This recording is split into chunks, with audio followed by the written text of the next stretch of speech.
প্রতিদিনের মতো আজকে তোমাদের কাছে একটা দুর্দান্ত রেসিপি শেয়ার করলাম। আর বন্ধুরা, এই শীতের সবচাইতে সেরা সবজি হচ্ছে গাজর। গাজর দিয়ে আমি তোমাদের কাছে অনেক রেসিপি শেয়ার করেছি। গাজরের হালুয়া বলো, গাজরের মোরব্বা বলো, যেসব বন্ধুরা এখনও দেখোনি একবার দেখে নেবে। আজকে তোমাদেরকে এই গাজর দিয়ে একটা দুর্দান্ত রেসিপি বানিয়ে দেখাবো। আর রেসিপিটা ছোট থেকে বড় সবাই পছন্দ করবে। আর বাচ্চারা বেশি চাইনিজ রান্না পছন্দ করে, তাই আজকে তোমাদেরকে এই গাজর দিয়ে চাইনিজ রান্না বানিয়ে দেখাবো, তাও আবার মাত্র দুটো উপকরণ দিয়ে, আর কোনো রকম ঝামেলা ছাড়াই। অবশ্যই এই রেসিপিটা তোমরা বাচ্চাদেরকে বানিয়ে দেবে। এই শীতে বাচ্চা থেকে বড় গাজর খাওয়া সবার প্রয়োজন। আর এই গাজরের মধ্যে B6 থাকে, যা ব্রেনের বিকাশ ঘটাতে সাহায্য করে। আবার গাজরে প্রচুর পরিমাণে ফাইবার থাকায় হজম শক্তি বাড়াতে সাহায্য করে। আবার গাজরের মধ্যে বিটা ক্যারোটিন থাকায় চোখের জ্যোতি বাড়াতে সাহায্য করে। আবার বন্ধুরা, গাজরে অ্যান্টিঅক্সিডেন্ট থাকায় ত্বকের উজ্জ্বলতা বাড়ায়, মুখ ফর্সা হতে সাহায্য করে। গাজরগুলোকে আমি গোল করে কেটে নিয়েছি, তারপর চলে যাচ্ছি সেদ্ধ করে নিতে। সেদ্ধ করার জন্য কড়াইয়ের মধ্যে 1 কাপ পরিমাণে জল দিলাম। জলের মধ্যে দিয়ে দিচ্ছি গাজর।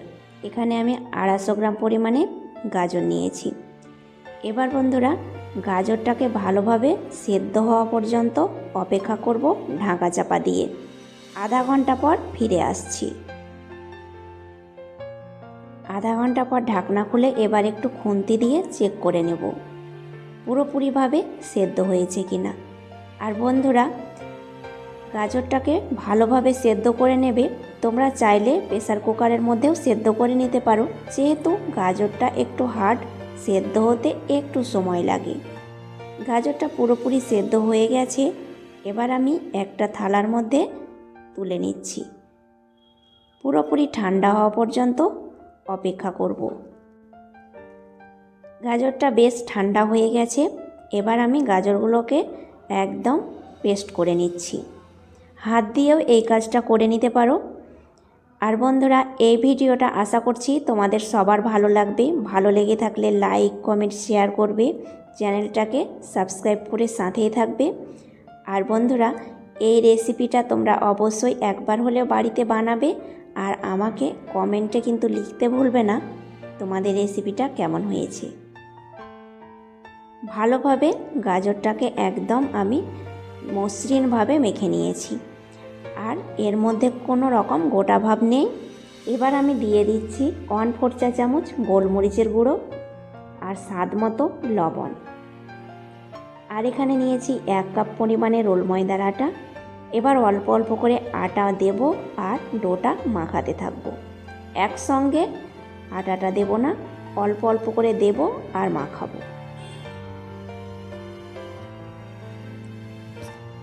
এবার বন্ধুরা, ডোটা তোমরা খুব নরমও করবে না, আবার খুব শক্তও করে রাখবে না। একটা চটচটে ডো বানিয়ে নেবে। আর একসঙ্গে আটাটা ঢেলে দিলে কিন্তু ডোটা শক্ত হয়ে যেতে পারে। প্রায় 3 মিনিট মতো ভালোভাবে আমি মথে নিয়েছি। আর এইরকম একটা সফট ডো বানিয়ে নিতে হবে। এবার আমি একটু একটু করে লেচি কেটে এই রেসিপিটা বানিয়ে নিচ্ছি। আর বন্ধুরা, লেচিটা একদম ছোট ছোট করেই কেটে নেবে।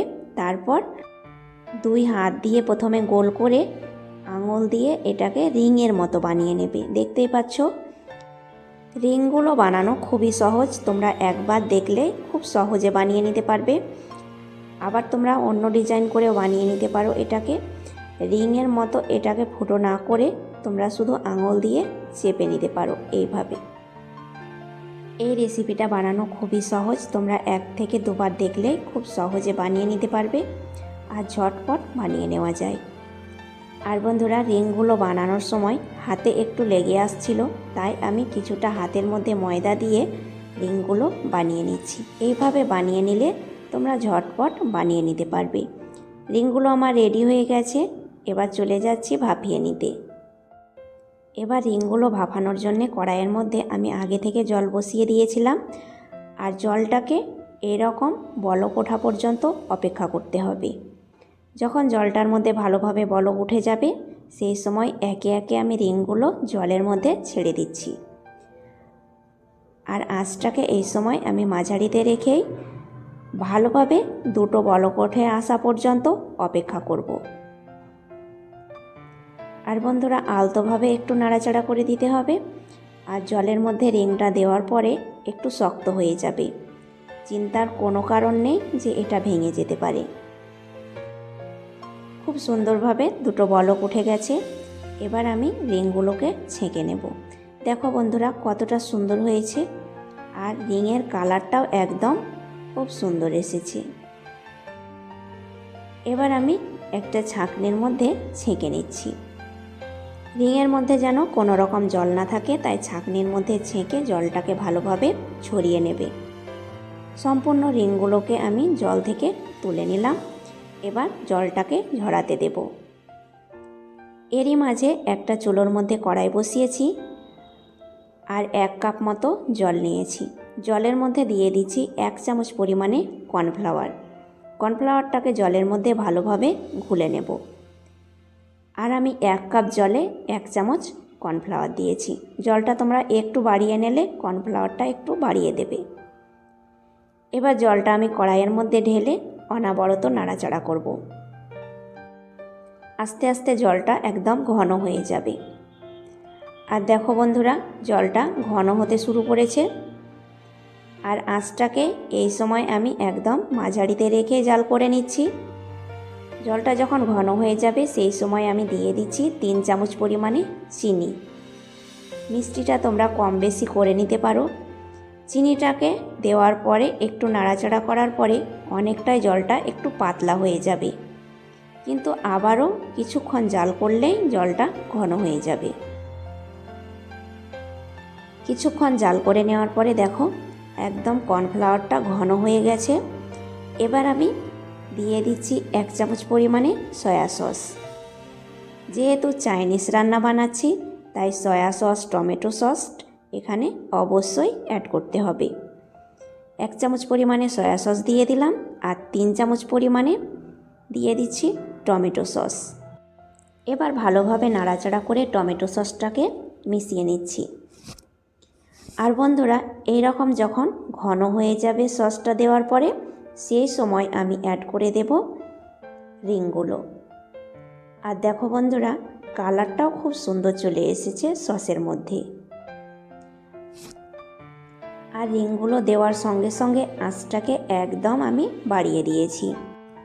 যে কোনো চাইনিজ রান্না বানানোর সময় আঁচটাকে হাই হিটে দিয়ে রান্নাটা করে নিলে রান্নার কালারটা খুব সুন্দর আসে। রিংগুলোকে সসের সঙ্গে আমি ভালোভাবে 2 মিনিট মতো রান্না করে নেব। যেহেতু আগে থেকে রিংগুলোকে আমি জাল করে সেদ্ধ করে নিয়েছি তাই এই পর্যায়ে বেশিক্ষণ সেদ্ধ করার কোনো প্রয়োজন নেই। আগে থেকে 90% মতো সেদ্ধ হয়ে আছে, আর বাকি সেদ্ধটা এই নাড়াচাড়া করার সময়ই হয়ে যাবে। আর দেখো বন্ধুরা সসটাও একদম মাখা মাখা হয়ে গেছে আর কালারটা খুব সুন্দর এসেছে। এই সময় আমি নামিয়ে নিচ্ছি।